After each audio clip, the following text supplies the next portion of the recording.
Bien. Et donc je disais ce soir, la discussion qu'on va essayer d'avoir avec nos intervenants, c'est de parler du rapport entre le marché, la gestion par le marché de la question de l'énergie, du secteur de l'énergie, et surtout comment est-ce qu'on pourrait en sortir, vu que le constat qui est quand même assez bien partagé par une série de personnes, c'est que pour l'instant ça marche pas trop le marché. Ça marche pas des masses pour avoir des factures payables, ça marche plus du tout en tout cas pour avoir des factures payables. Ça marche pas spécialement non plus pour ce qu'on appelle la transition énergétique, qui a pas encore tout à fait commencé du coup. Enfin tout ce qu'on nous avait promis il y a déjà une vingtaine d'années, en tout cas quand ces politiques ont commencé à être mises en place, ne s'est pas concrétisé. Donc on va essayer de comprendre un peu ensemble d'où vient le problème, d'où on vient et comment est-ce qu'on pourrait en sortir aussi. Et pour ça, on va avoir trois regards assez différents et assez complémentaires. On aura d'abord Aline, si c'est OK pour toi, de la campagne Don't Pay, donc qui est militante et qui nous présentera un peu justement le point de vue et la démarche de cette campagne et ce qu'elle défend par rapport à cette question de l'énergie. Donc campagne qui est partie de différents milieux activistes et de personnes qui s'intéressent aux questions du logement, de la dette, etc. Voilà, donc ça sera notre première intervenante. Ensuite, on aura Éric Mercier, qui est délégué syndical de la CNE chez Ores, donc gestionnaire de réseau. Gestionnaire de réseau de distribution. Ok, gestionnaire de réseau de distribution. J'avais peur de dire une bêtise. Qui lui nous fera plutôt aussi un regard rétrospectif plutôt sur comment s'est géré ce système de l'énergie, en tout cas au niveau wallon certainement. Depuis quelques décennies et qu'est-ce qui a changé récemment, et donc avec un point de vue aussi de travailleurs du secteur, quoi, ancré dans ce terrain-là. Et enfin on aura Clara Seinav, qui est doctorante en économie à l'UC Louvain et qui travaille sur l'articulation entre enjeux écologiques et économie, et donc elle nous apportera aussi un regard critique sur ces différentes questions. Et voilà, on espère aussi qu'on aura une chouette discussion ensemble après.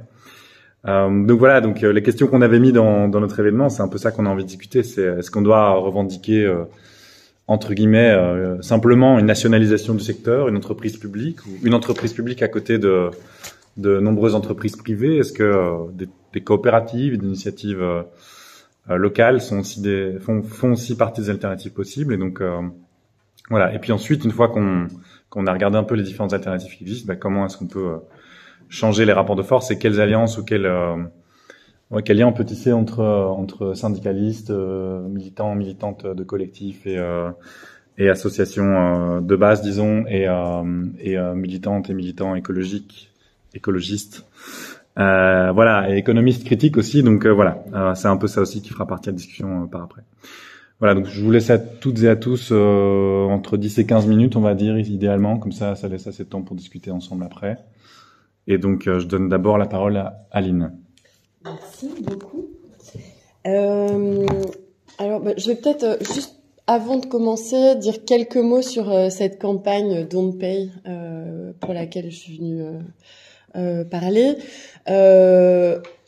En gros, cette campagne a été lancée ici en Belgique officiellement à la mi-octobre, le 17 octobre, lors d'une action qu'on a menée devant le siège d'Engie.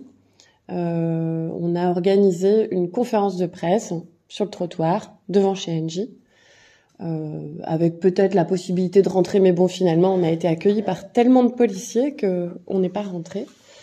Et l'idée de cette conférence de presse, c'était de dire voilà, on est un ensemble de personnes, militants, militantes, venant de différents secteurs de la militance, écologistes, lutte contre la dette publique, féministes, lutte pour le droit au logement, lutte antifasciste, enfin de tout un tas de collectifs, groupes à travers la Belgique, principalement Bruxelles, la région de Liège et des militants de la région de Leuven.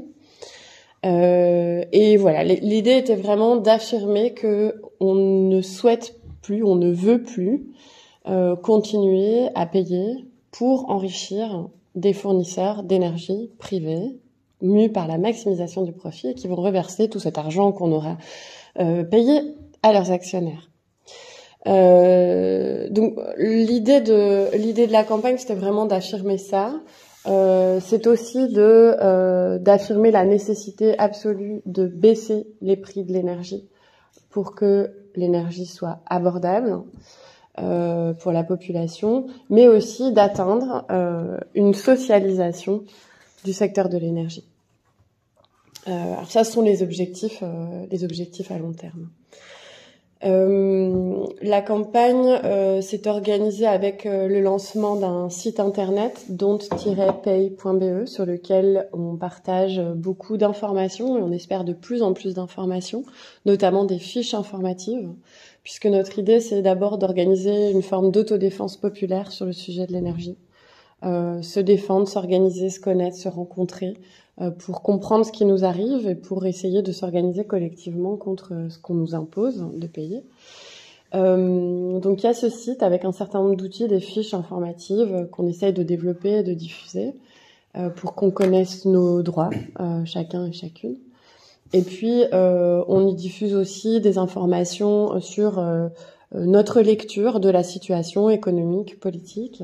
Et puis on communique aussi sur tout ce qui se passe dans le mouvement social qui nous paraît intéressant de relayer par rapport à ces problématiques et l'organisation d'assemblées que des militantes du mouvement organisent dans différentes villes. Donc pour l'instant, il y en a eu à Leuven, à Hasselt, à Liège, à Bruxelles et il y en a d'autres qui vont arriver. L'idée, c'est vraiment de créer des moments d'assemblées populaires ouvertes à toutes et tous où on puisse, comme je le disais, se rencontrer, s'informer, tisser vraiment un réseau de gens qui se connaissent, qui vivent dans les mêmes quartiers et qui s'entraident et qui se défendent ensemble. Alors, sur la question de sortir l'énergie des griffes du marché, qui paraît être un beau programme et un programme nécessaire, je voulais juste partager quelques réflexions. La première, c'est que dans l'état actuel des choses, et si on se projette ne serait-ce qu'à quelques années, on sait qu'on va faire face à des pénuries d'énergie, parce que le système dominant est ainsi fait qu'ils foncent tête baissée sans aucune anticipation de la situation, sans aucune volonté de changer la situation, mais plutôt de grappiller tout ce qui a grappillé en chemin avant que ça se crache, quoi. Donc on va vivre des pénuries.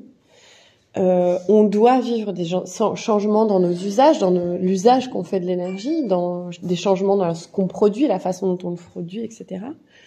On doit baisser notre consommation d'énergie. Et quand je dis on, c'est pas tout le monde de la même façon, hein. Je suis pas en train de parler des personnes qui baissent leur consommation d'énergie de manière structurelle et qui vivent avec très peu d'énergie parce que c'est trop cher depuis très très longtemps.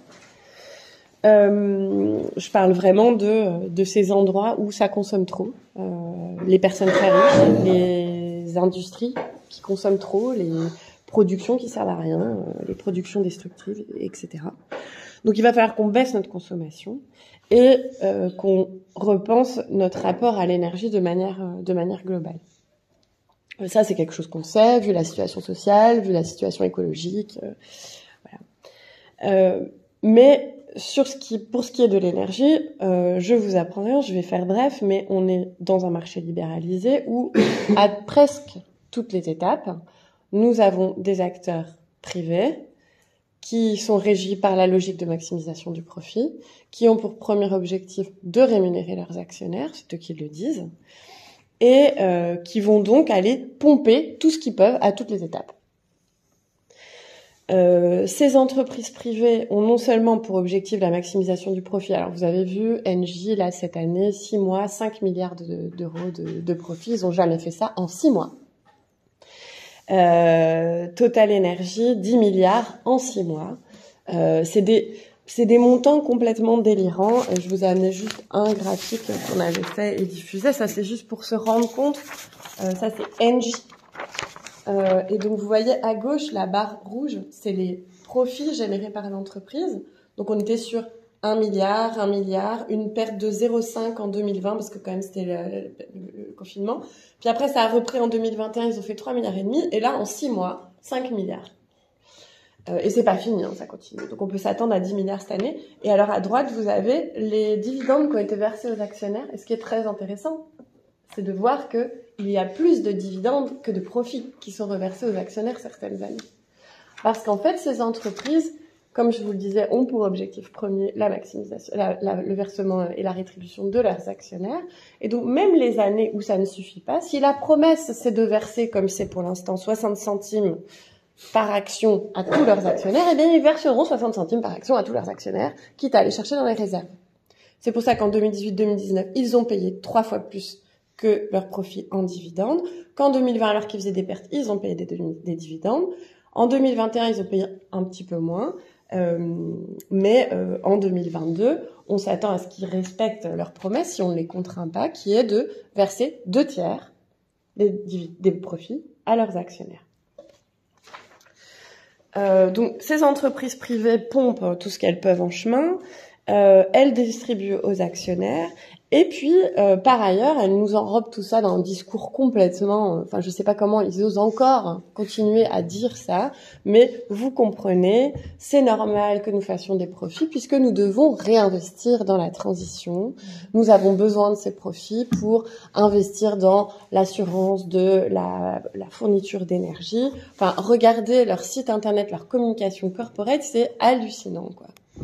Et donc, quand on met face à face on a besoin d'argent pour investir et ça, bon bah voilà, le projet il est complètement autre. C'est-à-dire que si le projet c'était d'investir, là on n'aurait pas eu de dividende, là non plus, là peut-être qu'ils auraient eu ça, peut-être, et là la promesse ce serait terminée.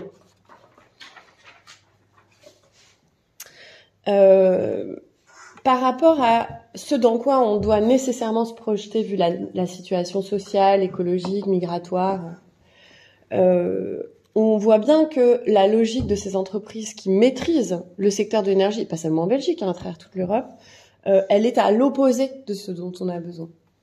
On a des entreprises qui sont dans une logique d'expansion et de croissance permanente, alors qu'on doit réduire. On a des entreprises qui sont dans une logique d'accaparement des ressources, alors qu'on a des espaces à défendre où on doit construire nos autonomies à travers le monde.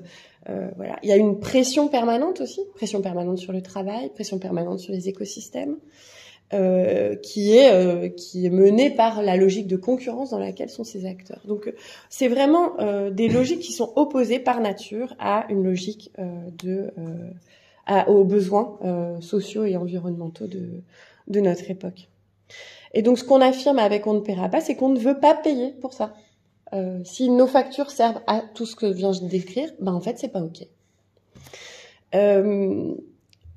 Par ailleurs, il y a tout un tas de solutions, et je crois que je suis en train de cramer tout mon temps, donc je vais faire vite. Mais il y a tout un tas de solutions qui sont proposées par l'État. En fait, des solutions, des aides. De l'autre côté du spectre, il y a des aides. Donc là, avec Dante, on est occupé à écrire des fiches avec l'aide de gens qui connaissent bien les sujets, des juristes et des techniciennes de la FDSS, de la CGE et d'autres organes du ROAD en Wallonie. Donc on a plein d'aides et de primes fédérales. Il y a le statut de client protégé qui permet d'accéder au tarif social. Il y a des procédures en cas de non-paiement qui sont établies pour retarder le moment où on pourrait se faire saisir. Il y a le tarif social.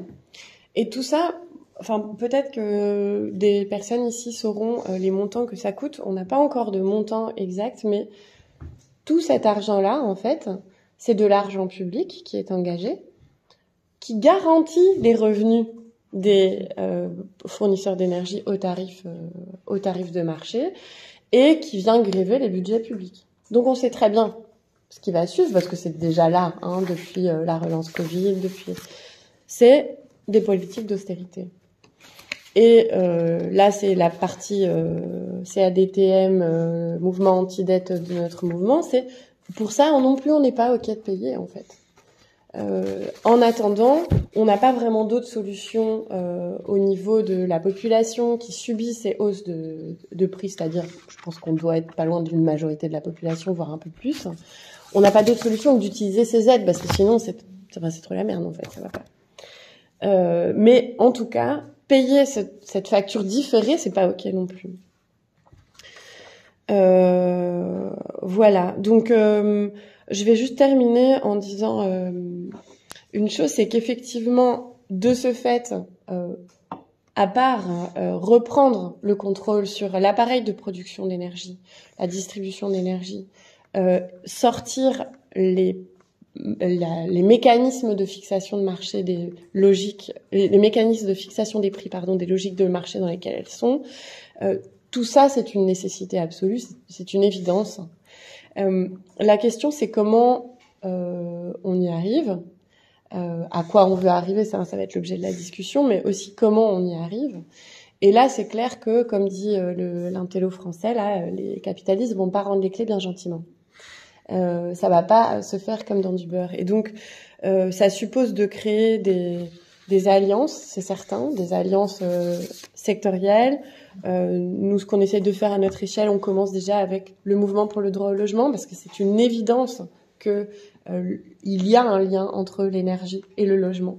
C'est une évidence que les gens qui vont tout faire pour payer leur facture d'énergie ne pourront plus payer leur loyer et risquent l'expulsion, que des gens qui vont arrêter de chauffer leur maison vont voir leur maison pourrir et avoir des problèmes de santé. Donc, il y a vraiment un lien évident, mais c'est aussi se lier à l'ensemble du mouvement social, proche duquel nous sommes. Hein, donc, dans cette salle, j'imagine que c'est de ça qu'on parle, parce que c'est pas un sujet que technique, même s'il y a des aspects techniques dans le sujet de l'énergie, mais c'est avant tout un sujet politique qui va demander d'établir un rapport de force suffisant, et pas seulement d'ailleurs à l'échelle de la Belgique, mais aussi avec des solidarités internationales, puisque les bestioles qu'on a en face de nous, ce sont des acteurs internationaux. Je vais m'arrêter là pour l'instant et j'espère pouvoir partager d'autres réflexions sur tout ça après. Merci beaucoup. Alors, si c'est OK pour toi, Eric, je te propose d'enchaîner. Oui, donc je vais lancer déjà un PowerPoint. Ce sera peut-être plus facile pour vous suivre. Tu l'as ici si jamais tu veux. Je ne sais pas si... C'est celui-là, je vais ici.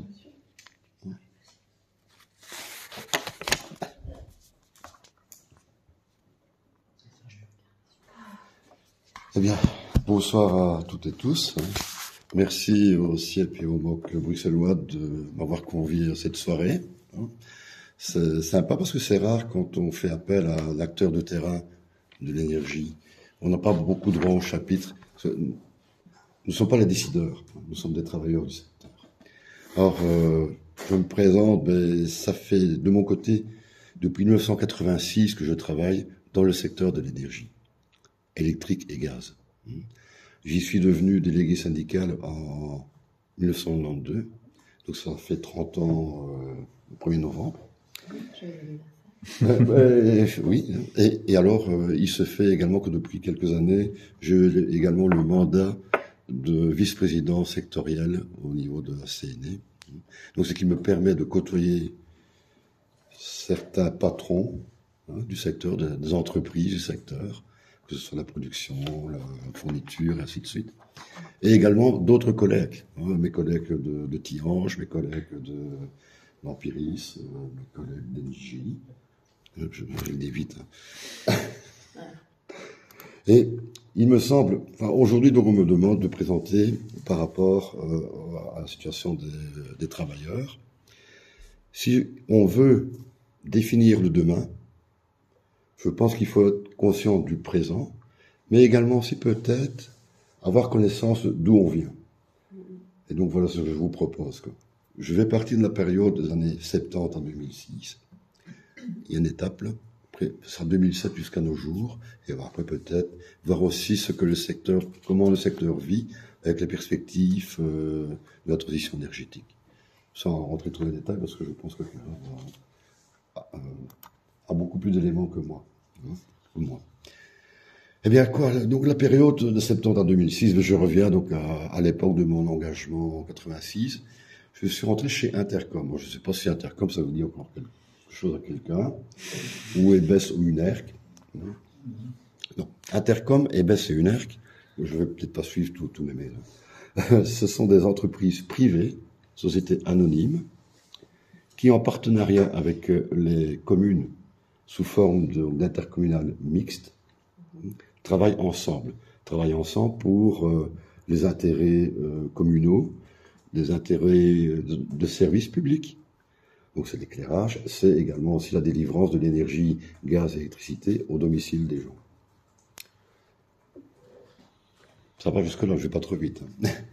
Et donc, nous avions 3 entreprises nationales à cette époque-là, jusque 90. Vous aviez donc Intercom qui s'occupait plus du Hainaut, du Brabant, Wallon, de Bruxelles, Liège. Vous aviez UNERC, c'était Namur, Luxembourg. Et vous aviez EBES, c'est la Flandre. À l'époque, ce qui est intéressant, c'est qu'il existait un comité de contrôle qui régulait le marché et déterminait donc les prix de l'énergie. Alors ce comité rassemblait quelques acteurs, rassemblait des représentants de l'État, des représentants des patrons, pas nécessairement des patrons uniquement de l'énergie, des représentants des syndicats et des représentants des mutuelles.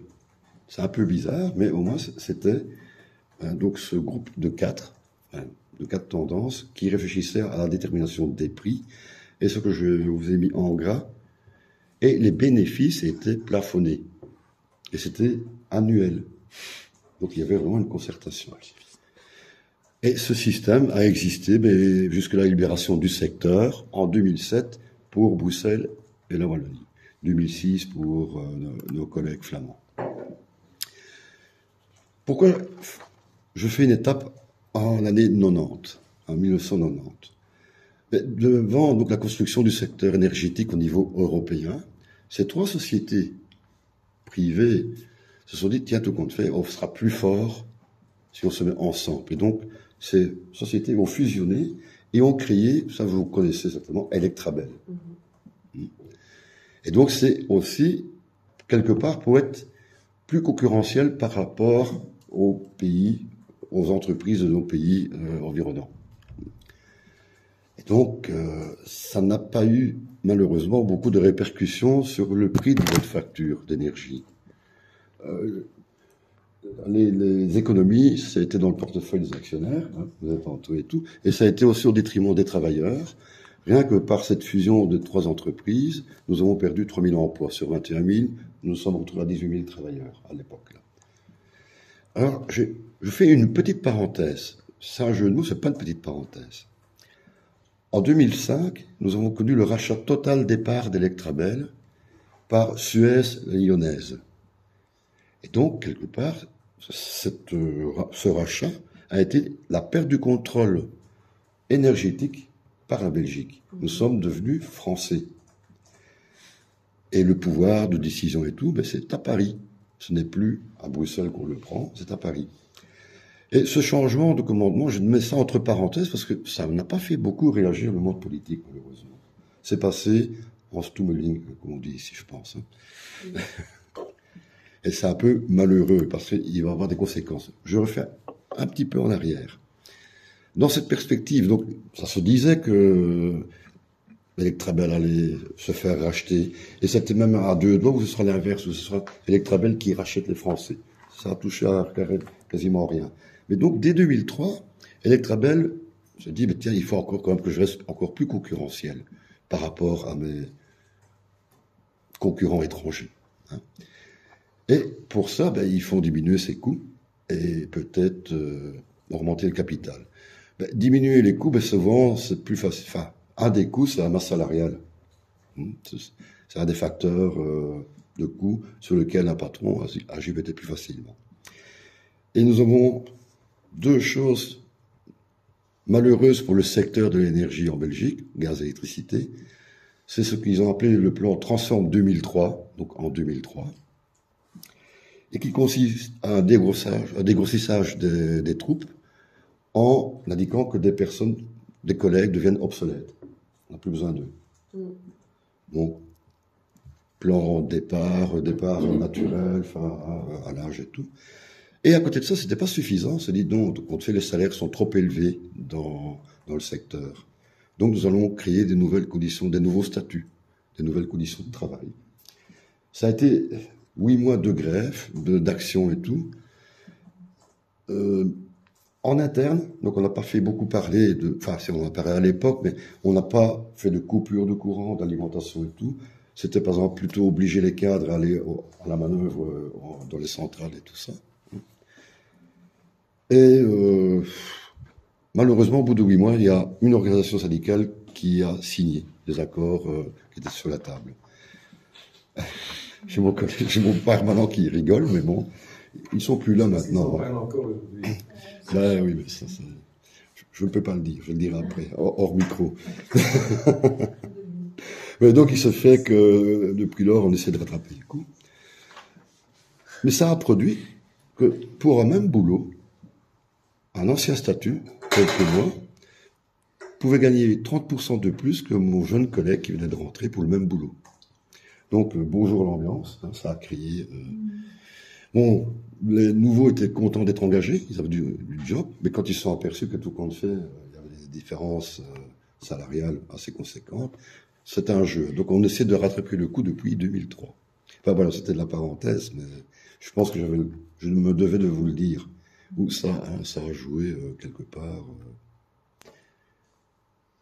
Bon, je n'ai pas avancé, je pense. Non. Alors, 2007 à nos jours. 2007, qu'est-ce qui se passe en 2007 en Wallonie et à Bruxelles? C'est la libéralisation du secteur énergétique. 2007 pour Bruxelles et pour la Wallonie, 2006 pour nos copains flamands, ils ont été un peu plus rapides. Cela provient de quoi, cela? En 2003, suite à une directive européenne qui a été transformée donc en loi belge au 1er juin 2005, les acteurs politiques décident de casser le caractère monopolistique que représentait Electrabel. Et ce, donc en Wallonie et à Bruxelles. La justification qui était donnée à ce moment-là, c'est de dire que tout compte fait, si l'on met certains acteurs du secteur en concurrence, cela ne pourrait amener qu'une chose, c'est la diminution des prix. Alors, c'est quoi libéraliser le secteur? Il faut partir des 4 axes d'activité énergétique pour le gaz et l'électricité. La production, les fournisseurs, le transport, la distribution. Ça, il faut que vous le reteniez, parce que ça va revenir souvent. Donc, au sein. Mais au sein, en créant 2 parties, en disant, à tout compte fait, on va appeler une partie le non régulé et l'autre partie le régulé. Le non régulé, c'est quoi? Ce sont justement les entreprises de production et les fournisseurs qui devraient donc, par le jeu de la concurrence entre eux, se disputer et faire diminuer les prix. Et c'est là que se trouve l'argent. Le fric, il est là, il est dans les entreprises privées, dans le non régulé. La seconde partie, le second axe, c'est le régulé. Le régulé, c'est qui? C'est le réseau de transport. Et il y a pour l'électricité, donc c'est les lignes haute tension. Fluxis pour le gaz, donc ce sont les gazoducs. Donc on ne produit pas de gaz en Belgique, on importe. Et c'est également donc la distribution, donc ce qui amène des postes d'Elia vers chez vous, l'électricité ou le gaz. Donc ce qu'on appelle les GRD, les gestionnaires de réseau de distribution. Il y en a 7 en Wallonie, Bruxelles. Donc les plus connus, c'est Orez, Reza sur Liège, Bruxelles, c'est BNO. Sibelga. Oui, c'est vrai. Oui, c'est avec BNO, oui. C'est juste. C'est un ancien collègue, Sibelga. Oui. Non, mais Sibelga, du coup, il y avait BNO. BNO également, qui est aussi donc un distributeur. Oui. D'autres noms? Non, Sibelga, c'était quoi? Sibelga, c'est le gestionnaire de réseau et de distribution en région Bruxelles.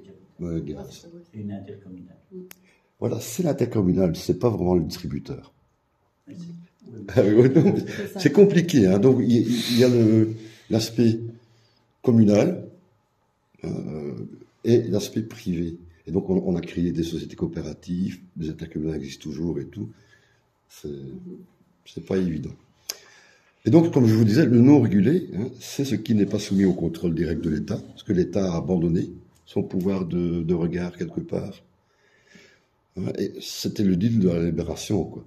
C'était quand même la perte totale étatique du regard. En disant, non, c'est l'offre et la demande, ils vont se dépouiller entre eux, et ça va aider le citoyen, le consommateur. Le réguler, donc c'est ce qui reste sous le contrôle de l'État. Ça rapporte pas de fric, le transport et la distribution, ça en coûte. Et donc c'est, logiquement, donc Elia, Fluxis, les autres GRD, nous travaillons à prix coûtant. On fait pas de bénéfices, on fait pas de pertes. Donc, ce que nous avons comme coût est répercuté sur la clientèle, sur vous, sur le citoyen. Ça va? Alors, pour encadrer... Mais les travaux étaient restés dans les conseils d'administration de différents. C'est la suite. On en reparlera. Je continue un petit peu. Alors, on a créé un nouvel acteur du secteur, les régulateurs, ou j'appelle ça les gendarmes du secteur. Alors, au niveau fédéral, il y a la CREC, donc c'est la Commission de régulation de l'électricité et du gaz. Au niveau régional, il y a l'AQAP en Wallonie, il y a la VREC en Flandre et la Bruegel à Bruxelles. Or, leur rôle, c'est quoi? Eux, logiquement, donc, ils doivent vérifier et veiller à la bonne gestion, surtout des GRT et des GRD, puisqu'ils n'ont quasiment plus de regard sur la production et la fourniture. Enfin, si. Ils essaient, mais bon, hein, c'est pas tout, ils donnent des recommandations, ils essaient de baliser les choses, mais c'est pas du tout évident. Et donc, ils ont normalement une expertise avec les acteurs sectoriels. La FEBEC, donc ça c'est la fédération patronale du secteur belge du gaz et l'électricité. Et donc, on peut dire que le système a fonctionné plus ou moins bien, mais jusqu'aux crises récentes, donc jusqu'aux crises Covid et jusqu'au conflit Russie-Ukraine. Alors, si maintenant on essaie de voir où se situe le secteur dans la perspective de la transition énergétique. Ça va, je suis pas trop long. Ok. Le rappel du contexte, mais le contexte, on le connaît tous, hein, je suppose. Hein. Donc, pour éviter que le réchauffement de la Terre dépasse les 2 degrés par rapport au début de l'ère industrielle, les pays développés doivent avoir réduit en 2050 leur émission de gaz à effet de serre de 80 à 95% par rapport donc à la production de 90. Quel impact cela a-t-il sur le secteur du gaz et l'électricité, sur les entreprises? Mais je repars toujours donc, de nos 4 branches d'activité. La production. La production, il y a 3 grosses entreprises en Belgique. Il y a Electrabel, qui représente encore la Belgique. Il y a Engie, c'est vraiment la France. Et on a E.ON. Ça, ce sont des producteurs allemands, mais qui ont des centrales chez nous aussi. Après, il y en a quelques petits. Je ne vais pas tous les énumérer, parce qu'en plus, il y en a qui apparaissent, et il y en a qui disparaissent du jour au lendemain. Alors, les centrales, on a des centrales nucléaires, on a des centrales de TGV, donc les turbines gaz-vapeur. On a 3 centrales hydroélectriques. Bon, c'est Seco, c'est le barrage de la Gillette, et c'est le barrage de l'Odeur. Donc, voilà. Et nous avons depuis peu des parcs éoliens. En termes de production privée, la production occupe la grosse majorité des travailleurs du secteur. Par exemple, pour les centrales de Doul et de Tihange, c'est 5000 travailleurs, pour les 7 réacteurs qui sont là présents encore à ce jour. Il y a peut-être encore 5, 6 ou 600 personnes qui travaillent pour les autres productions. Et voilà. Et une centrale TGV, donc turbine gaz-vapeur, elles sont quasiment automatisées. Une équipe de 10 personnes va vous la faire tourner par roulement. Surtout que logiquement, ces TGV ne viennent qu'en appoint. Ce que j'expliquerai après aussi.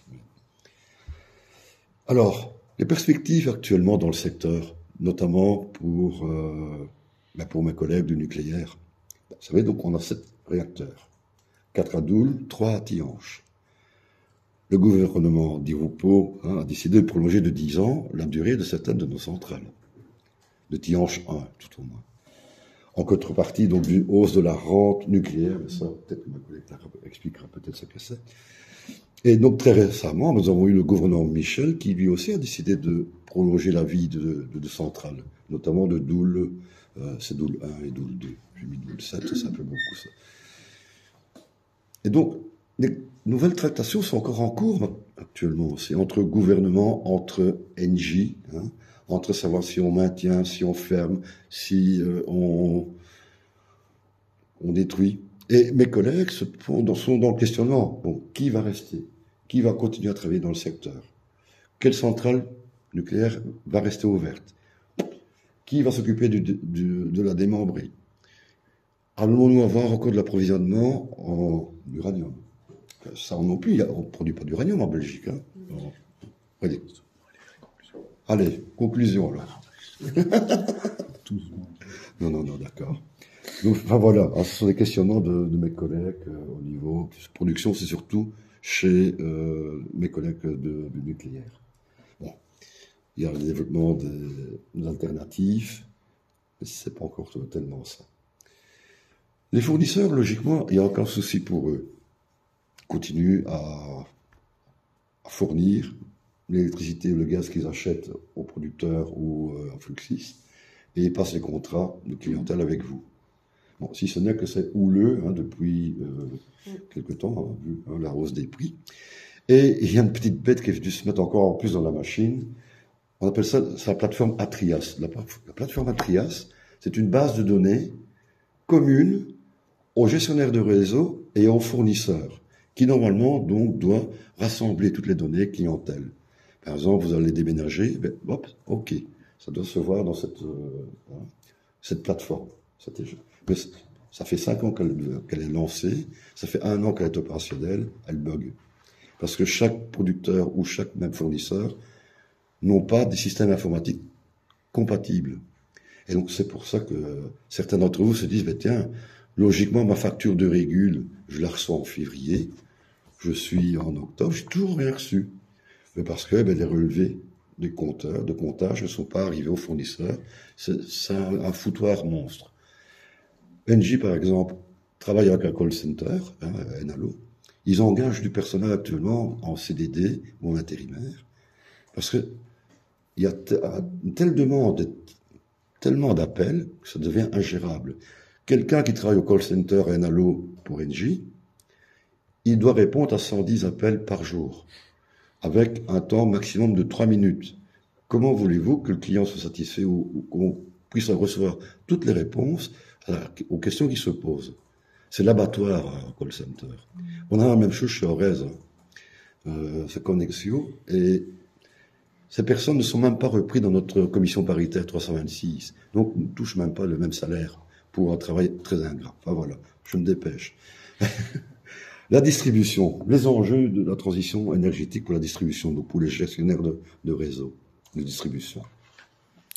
Il y a plus ou moins 4000 personnes qui travaillent dans les GRD, l'ensemble, avec des statuts différents. Donc il y a même le statut public, RESA, et de statut public. Et donc, les perspectives là-dedans. Pour atteindre les objectifs de réduction du CO2, il faut développer donc les énergies alternatives et renforcer l'emploi de l'électricité en place du pétrole, ne fût-ce que pour les moyens de transport. Qui dit donc véhicule électrique, mais dit placer des bornes. Donc il faut renforcer notre réseau d'électricité. Parce que là aussi, le réseau maintenant, il va dans les deux sens. Avant, le réseau, il allait des postes d'Elia vers le client, vers le domicile. Maintenant, non, nous avons le réseau qui fonctionne dans les deux sens. Il y a l'injection des surplus de production du photovoltaïque, donc production individuelle, la plupart du temps. Il y a l'éolien. Bon, l'éolien, c'est vrai que quand il y a du vent, ça produit bien et tout, mais donc il y a une réinjection sur le réseau. Il faut renforcer les réseaux. On est en train de passer du 230 volts au 400 volts pour pouvoir absorber ces différences de tension, de charge. Ça a un coût. Ça a un coût. Et normalement, si je reviens sur le montant, je ne les aurais peut-être pas mis là, nécessairement. Mais donc, c'est un placement également de X milliers de bornes de rechargement pour nos véhicules électriques si, à l'aube de 2050, on aura abandonné nos véhicules thermiques, ainsi de suite. Alors, il faut savoir que les tarifs d'un GRD, ils sont définis pour une période de 5 ans. Donc, c'est avec la QAP. Et donc, les tarifs, ben voilà, actuellement, c'est la période 2019 à 2023. On rediscute. Les plans ont été remis à la QAP, et tout. Et logiquement, la prochaine période, ça va être 2024 à 2028. Sur les 5 autres GRD wallons, 4 ont déjà déclaré la semaine dernière qu'ils vont devoir augmenter leurs tarifs. Parce que, bon, étant donc un GRD, c'est également aussi le fournisseur social, on en parlait tantôt. Donc, le GRD doit acheter l'électricité et le gaz qui refournit aux citoyens protégés. Mais là aussi, les prix ont augmenté. Et donc, ça coûte en étant fournisseur social, sans que ça ramène à grand-chose. Donc, on travaille à prix coûtant. Enfin, voilà. Et c'est un peu ça qui est délicat. Je pense que je m'arrête là, un peu d'humour noir, pour finir. Je n'ai pas parlé de surprofit, mes collègues de la production. Je pourrai en parler après. Je donne la parole à Clara Sénave, économiste.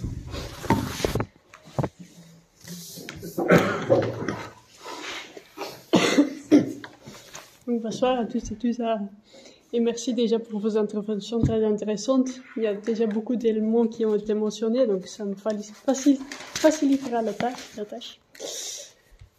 Mais donc, j'aimerais revenir un peu sur déjà les origines de la crise, ou en tout cas les éléments qui ne sont pas, à mon avis, suffisamment mentionnés en général dans les médias.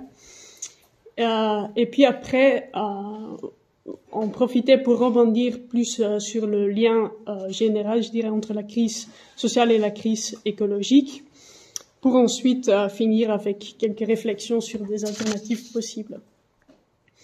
Donc, sur les origines de la crise et de l'inflation qu'on constate aujourd'hui, la crise énergétique, tout d'abord, j'aimerais souligner que cette forte hausse des prix, ça n'a pas commencé avec la guerre en Ukraine, parce que déjà en 2021, on observait de fortes hausses. Donc, j'ai des chiffres. On parlait par exemple d'une multiplication par 7 du prix de gros du gaz fin 2021 comparé au début de l'année. Une multiplication par 2 ou plus que le doublement du prix de l'électricité, etc. Et donc, à l'époque, donc fin 2021, on faisait référence à plusieurs facteurs, comme la tension géopolitique qu'il y avait déjà avec la Russie, des sécheresses qui ont affecté la production hydroélectrique, et puis de soudaines hausses de la demande, notamment avec la reprise économique suite à la levée des mesures de confinement de la pandémie. Mais donc, ce qu'on ne mentionne pas dans ce contexte-là, c'est que déjà, pour certaines de ces causes, on peut voir qu'il y a des causes plus structurelles. Donc, par exemple, les sécheresses sont clairement liées au changement climatique.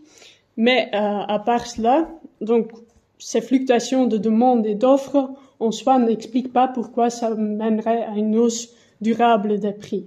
En fait, pour ça, il faut comprendre le contexte beaucoup plus général qui permet justement d'avoir cette hausse plus permanente des prix. Et donc, ça a été déjà mentionné par Eric, mais notamment, il y a l'aspect de la libéralisation des marchés européens de l'énergie. Donc, ça a commencé dans le contexte où, avec l'essor du néolibéralisme dans les années 90, où ils ont commencé à libéraliser différents secteurs, donc aussi les télécommunications, mais notamment aussi le secteur du gaz et de l'électricité. Et donc, comme Eric l'a mentionné, l'idée était notamment de réduire fortement l'intervention de l'État, donc d'abolir les monopoles publics et de stimuler la concurrence et puis d'approfondir l'intégration du marché européen. Et donc les États devaient notamment démanteler leur monopole public, privatiser les productions et les ventes d'énergie, et puis donc remplacer les tarifs régulés qu'il y avait auparavant par des prix qui étaient fixés sur le marché selon les lois de l'offre et de la demande. En théorie, cela devait aboutir à une énergie accessible et bon marché grâce à la concurrence, et puis aussi à stimuler les investissements dans les renouvelables. En pratique, ça s'est passé très différemment. Donc, tout d'abord, les prix ont été plutôt volatiles. Les prix de l'électricité ont même connu des augmentations après la mesure de libéralisation. Puis, en ce qui concerne les monopoles, donc les monopoles publics ont en fait cédé surtout la place à une structure oligopolistique au niveau européen, où quelques grandes entreprises ont pu, à travers des fusions et des acquisitions, en fait, agrandir sur le marché international. Et donc, notamment, on a vu l'exemple ici en Belgique avec des entreprises d'abord publiques qui étaient après privatisées et puis rachetées par des acteurs français. Donc, par exemple, à Bruxelles, en fait, lorsqu'on regarde les fournisseurs, il y a 3 grands fournisseurs qui dominent le marché, donc Engie, Luminus et Total. Et donc, pour le gaz, par exemple, on parle de 68% de part de marché pour Engie, 18% pour Total, et enfin, le même chiffre pour l'électricité ici à Bruxelles. Donc voilà, ça met un peu en perspective cette idée de concurrence. Puis, oui, en fait, il y a des études qui montrent que la précarité énergétique n'a pas du tout été résolue. Bien au contraire, ça a été plutôt stimulé par la mesure de la libéralisation. Et puis, les investissements dans les renouvelables, il suffit de regarder les chiffres où on est aujourd'hui. Donc, en Europe, on parle d'autour de 15%, ça c'était en 2019, mais je pense pas que ça a fortement changé. Donc, autour de 15% de renouvelables et biocarburants qu'on part dans l'approvisionnement énergétique. Donc, c'est très faible encore. Et surtout, au début du passage aux renouvelables, on a dû subsidier massivement. Donc, c'était pas du tout les acteurs privés qui ont permis de faire ces investissements s'il n'y avait pas eu des garanties de rentabilité, en fait, de la part des autorités publiques. Donc, voilà. Ça pour l'aspect de la libéralisation. Puis, un autre aspect qui est la spéculation. Donc, c'est vrai que ça reste très compliqué à chiffrer concrètement, mais il y a quand même des études qui ont essayé de le faire.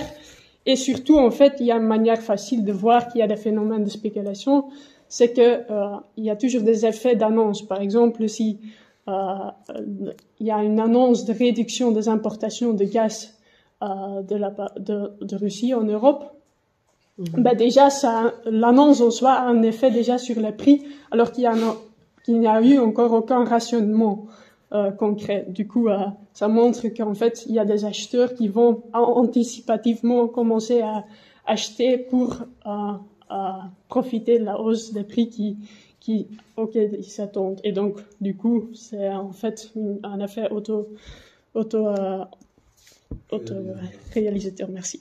Voilà. Puis, il y a l'aspect du pouvoir de marché de certains monopoles et donc des profits très élevés. Donc, on a vu l'exemple d'Engie ou de Total. Et donc, les géants pétroliers sont l'exemple le plus connu probablement. Donc, Aline a déjà donné quelques chiffres de profit. J'en ai aussi. Donc, au deuxième trimestre 2022, les 5 plus grandes multinationales occidentales du pétrole, donc Shell, Total Energies, ExxonMobil, Chevron et British Petroleum, ils ont atteint un record de 60 milliards de dollars, dont 25 milliards ont été directement versés aux actionnaires à travers des achats d'actions propres. Donc voilà, ça montre que non seulement les profits sont énormes, mais une grande partie va directement aux actionnaires, comme ça a été déjà mentionné. Puis il y a aussi un autre élément à mentionner, ça concerne l'électricité en particulier. C'est en fait le système de fixation du prix de l'électricité. Donc c'est un peu particulier, mais ça date aussi de la mesure de libéralisation. C'est qu'en fait, ce qui va déterminer le prix sur le marché en Europe, c'est le coût marginal le plus élevé, en fait, de la dernière unité qui permet de satisfaire la demande d'électricité. Et souvent, ce sera les centrales à gaz qui vont permettre de produire cette dernière unité qui ont le coût marginal le plus élevé. Mais du coup, tous les producteurs vont recevoir ce même prix, même si eux, ils ont, par exemple, le nucléaire ou les renouvelables, ils ont un coût marginal beaucoup plus faible. Et donc, c'est aussi dans ce contexte-là qu'on parle de surprofit de ces autres producteurs qui n'ont pas un coût élevé, mais qui reçoivent un prix de marché actuellement très élevé. Et puis, il y a bien évidemment l'aspect d'un manque de transition énergétique vers les renouvelables. Donc ça, c'est l'effet d'une accumulation depuis des années.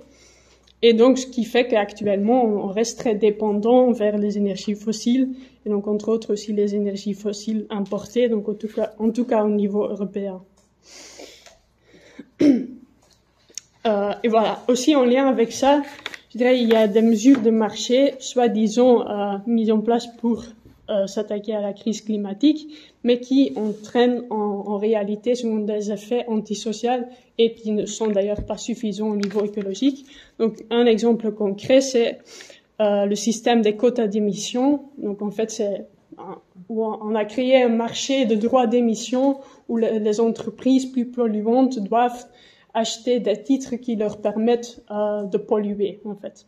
Et donc, si à un moment, donc au début, on a distribué beaucoup de droits gratuitement, de sorte qu'en fait le prix restait très très faible et du coup ça n'avait pas d'impact au niveau écologique. Maintenant, les prix commencent un peu à augmenter aussi sous les effets de la spéculation. Mais si on veut vraiment avoir un impact, le prix devrait augmenter tellement fortement que ça aurait directement un coût important sur les coûts de production des entreprises, avec potentiellement des effets sur l'inflation parce qu'ils vont essayer de répercuter ça sur leur prix de vente, ou des effets sur l'emploi si ces entreprises-là sont obligées de fermer des sites de production parce que leurs coûts ont trop fortement augmenté. Donc voilà, juste pour dire que en fait de telles mesures concrètement souvent ça a des effets sociaux très néfastes et économiques. Et puis dernier aspect, dernier élément important à souligner, c'est la question des consommations inutiles. Donc, vu que les prix sont fixés sur le marché, et puis c'est le jeu l'offre et la demande, c'est en fait la demande solvable, c'est-à-dire pour laquelle il y a un pouvoir d'achat derrière qui permet de s'approvisionner en énergie. Donc, ceux qui ont les moyens de payer, ils peuvent s'approvisionner en énergie, même si c'est pour des consommations de luxe très inutiles, alors que d'autres qui n'ont pas les moyens, ils ne peuvent même pas satisfaire leurs besoins de base en énergie. Et ça me permet donc de rebondir un peu sur les aspects plus généraux, je dirais, le lien entre crise sociale et crise écologique.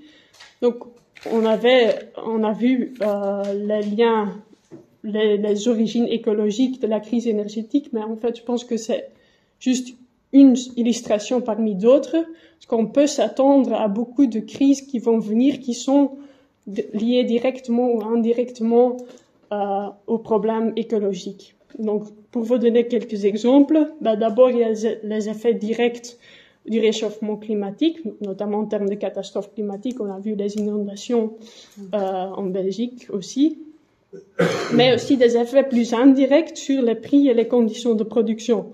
Donc ça, c'est le cas pour l'énergie, par exemple des sécheresses qui vont affecter la production hydroélectrique, mais c'est aussi notamment le cas pour la production agricole. Dans d'autres pays, ça mène déjà à des famines concrètes, mais ici, ça peut mener aussi à des augmentations de prix. Puis il y a des perturbations des chaînes internationales de production et d'approvisionnement. On l'a vu avec cet été, il y avait des niveaux très bas de certaines rivières en Europe, comme le Rhin et des rivières en France, de telle sorte qu'en fait les bateaux transportant des marchandises ne pouvaient plus passer. Donc ça aussi, à terme, si ça se renforce, ces effets-là, ça peut avoir un impact économique et social très concret. Et puis il y a l'impact des mesures que les gouvernements vont mettre en place, soi-disant pour faire face aux enjeux écologiques, mais comme je disais, qui ont souvent des effets sociaux très négatifs.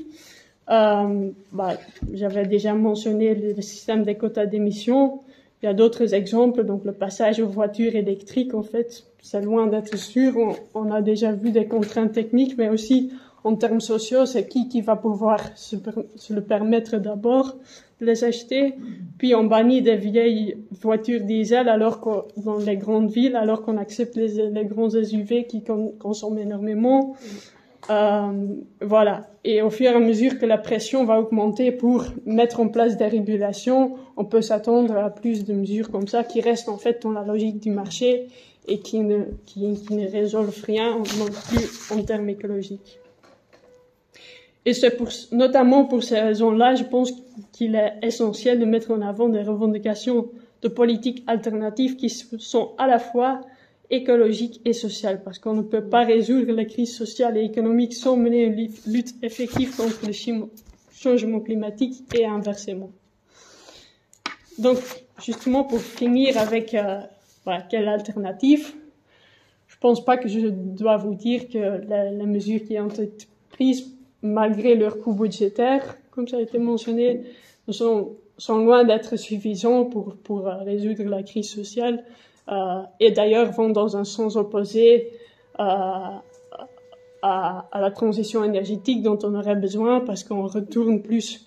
Donc en Europe, on retourne au gaz de schiste, par exemple, au charbon.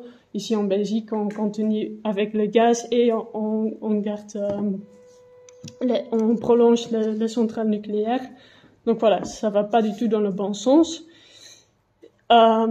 Et je pense que l'échec principal de ces mesures, ça tient au fait qu'elles laissent intact le fonctionnement des marchés libéralisés, la logique du profit et la propriété privée des moyens de production et de distribution. Donc, avant peut-être, je sais pas si j'ai encore beaucoup de temps. Donc, j'avais en tête 3 axes principaux de revendication, mais avant d'en parler, j'aimerais quand même donner un exemple très concret que je trouvais assez pertinent et intéressant. Je l'avais entendu par hasard sur le journal d'Arte où on parlait d'une entreprise de production céramique en Italie qui en 2019 était menacée de fermeture. Et en fait, ce que les travailleurs ont décidé de faire, donc ils ont décidé de racheter l'entreprise avec leur prime de licenciement. Et donc, de cette manière-là, c'est encore relativement gentil, mais quand même, ils ont réussi à collectiviser l'entreprise et maintenant, c'est devenu donc une coopérative. Mais à l'heure actuelle, en fait, comme beaucoup d'autres entreprises, ils font donc face à une forte augmentation des coûts, ce qui impose des contraintes, mais ils sont en train de réfléchir sur comment ils peuvent résoudre leurs problèmes et faire un effort collectif pour notamment réduire la consommation d'énergie. Donc, par exemple, il y avait une mesure où ils ont décidé de commencer à travailler plus tôt pour réduire la consommation, éviter des frais d'air conditionné, etc. Et pour chercher aussi des sources d'énergie alternatives qui sont moins coûteuses. Et je pense que c'est un exemple qui est intéressant pour 2 raisons. Premièrement, parce que ça montre qu'une gestion collective de la production par les travailleurs et les travailleuses, c'est possible. C'est pas quelque chose d'idéaliste. Mais deuxièmement aussi, ça montre en même temps que tant que ça reste, disons, un cas isolé, où ils sont obligés de fonctionner dans un système généralisé de marché, ils subissent de fait la même pression de la concurrence, de l'imprévisibilité, la demande et des conditions de vente et des hausses de certains coûts des intrants essentiels comme l'énergie. Et donc, pour réellement mettre fin à ces pressions-là et pour pouvoir produire dans le but de satisfaire les besoins sociaux, tout en garantissant de bonnes conditions de travail, je pense qu'il faut vraiment des changements plus structurels au niveau macroéconomique et notamment donc au niveau des secteurs essentiels comme l'énergie qui affecte toute l'économie et toute la production. Et donc voilà, j'y reviens à mes 3 axes principaux de revendication que j'aimerais mettre en évidence. La première étant, je pense essentielle, c'est la gestion collective et démocratique de l'économie, avec comme objectif de satisfaire les besoins humains réels et non pas faire du profit. Et donc, une revendication concrète dans ce sens-là, ça peut être la socialisation de secteurs essentiels comme l'énergie, la finance ou le transport. Puis un deuxième axe, c'est en fait de mettre des moyens financiers à disposition de la collectivité. Donc en les cherchant là où ils se trouvent, c'est-à-dire surtout les grandes fortunes et le grand capital.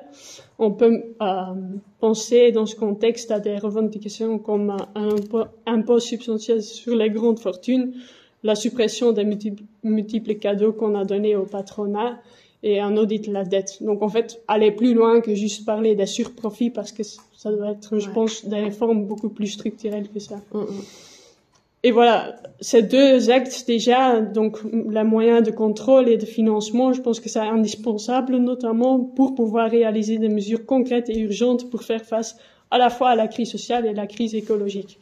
Dans ce contexte, quelques demandes très concrètes, on peut penser à la défense et l'amélioration du coût du système d'indexation pour une indexation complète et mensuelle dans tous les secteurs, une gratuité d'une consommation de base de l'énergie pour que tout le monde ait accès vraiment aux besoins de base. Et après, on peut penser à des tarifs progressifs, donc qui augmentent avec la consommation.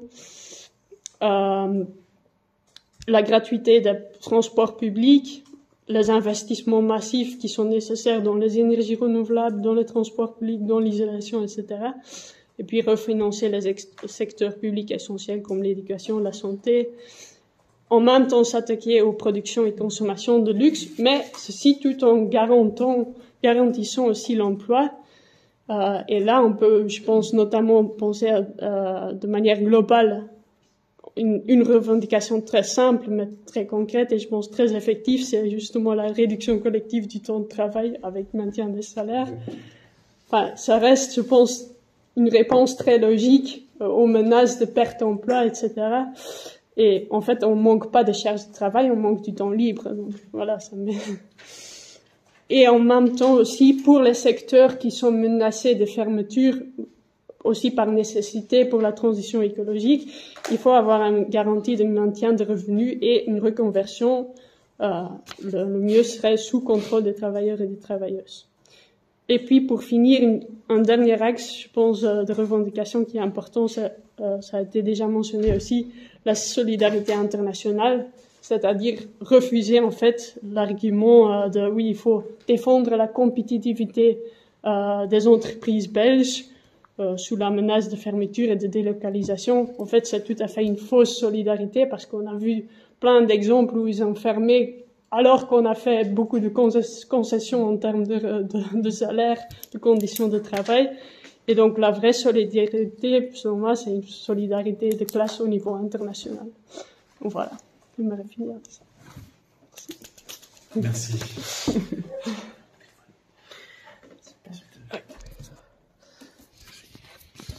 Merci beaucoup.